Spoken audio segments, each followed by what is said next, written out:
الحمد لله نحمده ونستعينه ونستغفره ونؤمن به ونتوكل عليه ونعوذ بالله من شرور أنفسنا ومن سيئات أعمالنا من يهد الله فلا مضل له ومن يضلله فلا هادي له ونشهد أن لا إله إلا الله وحده لا شريك له ولا نذير له ولا وزير له ولا مشير له ولا معين له وصل على سيد الرسل وخاتم الأنبياء وقال الله تبارك وتعالى في الكلام المجيد والفرقان الحميد وہ آئے جن کے آنے کی زمانے کو ضرورت تھی، وہ آئے جن کی آمد کے لیے بے چین فطرت تھی، وہ آئے نغمہ داؤد میں جن کا ترانہ تھا، وہ آئے غریہ یعقوب میں جن کا فسانہ تھا، وہ آئے جن کے قدموں کے لیے کعبہ ترستا تھا،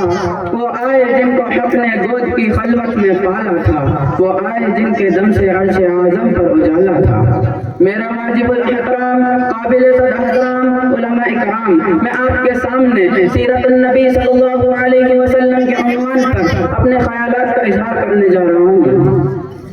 میرے بھائیوں، میرا عقیدہ اور دعویٰ یہ ہے کہ حضور علیہ السلام کی طرف جس چیز کی نسبت ہو گئی اس کا تذکرہ کرنا بھی حضور علیہ السلام کی سیرت ہے۔ حضور علیہ السلام کی طرف مدینے کی نسبت ہو گئی، میں مدینے کی فضیلت اگر بیان کروں تو یہ بھی حضور علیہ السلام کی سیرت ہے۔ حضور علیہ السلام کی طرف مکے کی نسبت ہو گئی، میں مکے کا ذکر اگر کروں تو یہ بھی حضور علیہ السلام کی سیرت ہے۔ حضور علیہ السلام کی طرف جس پہاڑ کی نسبت ہو گئی اگر میں اس پہاڑ کا ذکر کروں تو یہ بھی حضور علیہ السلام کی سیرت ہے۔ حضور علیہ السلام کی طرف صحابہ کی نسبت ہو گئی، اگر میں صحابہ کا ذکر اگر کروں تو یہ بھی حضور علیہ السلام کی سیرت ہے۔ میرے بھائیوں، سیرت کے کئی باب ہیں، سیرت کا صرف ایک باب نہیں، حضور علیہ السلام کی سیرت کے کئی موضوع ہیں، سینکڑوں ہزاروں نہیں بلکہ لاکھوں موضوع ہیں، لیکن پھر بھی حضور علیہ السلام کی شان کا حق ادا نہیں ہو سکتا۔ ایک عربی شاعر گزرا ہے، اس نے حضور علیہ السلام کی شان میں 40,000 اشعار عربی میں لکھے۔ اس نے جو عربی میں آخری شعر لکھا اس کا ترجمہ اردو کا یہ ہے: تھکی ہے فکر رسا مدح باقی ہے، قلب ہے آب لاپا مدح باقی ہے، وقت تمام ہوا مدح باقی ہے، تمام عمر لکھا مدح باقی ہے۔ یہ 40,000 اشعار لکھنے کے بعد وہ کہتا ہے میری جو 40 سال کی فکریں یہ نچوڑ دی گئی اور مدح رسول اللہ صلی اللہ علیہ وسلم ابھی باقی ہے۔ یہ نبی علیہ السلام کی شان ہے۔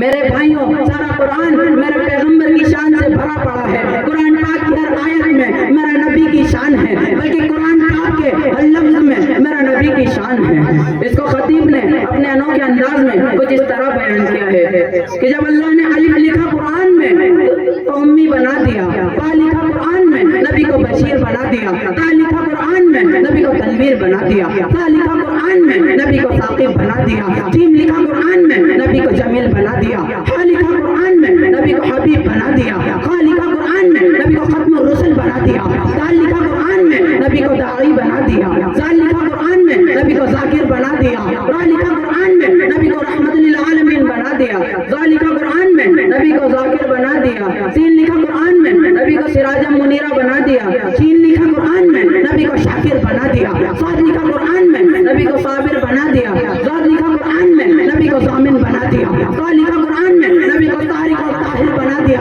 زا لکھا قرآن میں نبی کو ظافر بنا دیا، عین لکھا قرآن میں نبی کو عابد بنا دیا، غین لکھا قرآن میں نبی کو غیور بنا دیا، فا لکھا قرآن میں نبی کو فاتح مکہ بنا دیا، قاف لکھا قرآن میں نبی کو کریم بنا دیا، لام لکھا قرآن میں نبی کو لئیق بنا دیا، میم لکھا قرآن میں نبی کو مسیح بنا دیا، نون لکھا قرآن میں نبی کو نذیر بنا دیا، با لکھا قرآن میں نبی کو واعظ بنا دیا، ہا لکھا قرآن میں نبی کو ہادی بنا دیا، یا لکھا قرآن میں نبی کو یاسین بنا دیا۔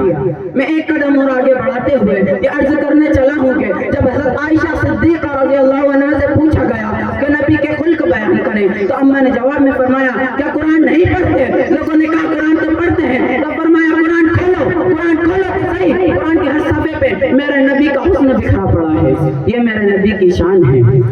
لقد من اللہ علی المؤمنین اذ بعث فیہم رسولا۔ میرے بھائیوں، جو آیت میں نے آپ کے سامنے پڑھی اس پر غور کریں، قرآن کیا کہتا ہے؟ وہ تو سینکڑوں آیتیں، ہر آیت پر علیحدہ بات ہو سکتی ہے، لیکن یہ آیت بڑی عجیب و غریب ہے۔ قرآن کہتا ہے لقد من اللہ علی المؤمنین اذ بعث فیہم رسولا، اس میں کوئی شک نہیں، اس میں کوئی شبہ نہیں، اس میں کوئی ریب نہیں، کس میں جو آگے بات آ رہی ہے لقد من اللہ نے احسان جتلایا، اللہ بھی احسان جتلا رہے ہیں۔ میں حیران ہوا اللہ پاک تو اتنے وسیع ہیں، وہ احسان کیسے جتلاتے ہیں؟ لیکن قرآن کہتا ہے اللہ بھی احسان جتلا رہے ہیں۔ میں نے پہلی کتابوں کو دیکھا، میں نے تورات کو دیکھا، میں نے زبور کو دیکھا، میں نے انجیل کو دیکھا، اللہ نے کہیں بھی احسان نہیں جتلایا۔ شجر حجر کو دیکھا، اللہ نے احسان نہیں جتلایا۔ آدم علیہ السلام، عیسیٰ علیہ السلام تک تمام انبیاء کو اللہ نے پیدا کیا، اللہ نے احسان نہیں جتلایا۔ لیکن وہ کون سی بات ہے جس پر ساری کائنات کا خدا احسان جتلا رہا ہے؟ وہ چیز بھی نرالی ہوگی، وہ بات بھی نرالی ہوگی، وہ تحفہ بھی نرالا ہوگا کہ اتنا بڑا خدا کائنات ساری بناتا ہے لیکن احسان نہیں جتلاتا۔ 18,000 مخلوقات کو پیدا کیا، اللہ نے احسان نہیں جتلایا۔ انسان بنایا، اللہ نے احسان نہیں جتلایا۔ آسمان کے ستاروں کو پیدا کیا، اللہ نے احسان نہیں جتلایا۔ مشرق و مغرب پیدا کیے، اللہ نے احسان نہیں جتلایا۔ شجر و حجر پیدا کیے، اللہ نے احسان نہیں جتلایا۔ جنوب و شمال پیدا کیے، اللہ نے احسان نہیں جتلایا۔ آدم کو عظمت دی، اللہ نے احسان نہیں جتلایا۔ نوح کو طوفان سے بچایا، اللہ نے احسان نہیں جتلایا۔ اسماعیل کو چھری سے بچایا، اللہ نے احسان نہیں جتلایا۔ ابراہیم کو آگ سے بچایا، اللہ نے احسان نہیں جتلایا۔ عیسیٰ کو جیل سے نکالا، اللہ نے احسان نہیں جتلایا۔ یوسف کو کنویں سے نکالا، اللہ نے احسان نہیں جتلایا۔ یعقوب کو 40 سال رلا کر بیٹا دیا، اللہ نے احسان نہیں جتلایا۔ انبیاء کی عظمت بخشی، اللہ نے احسان نہیں جتلایا۔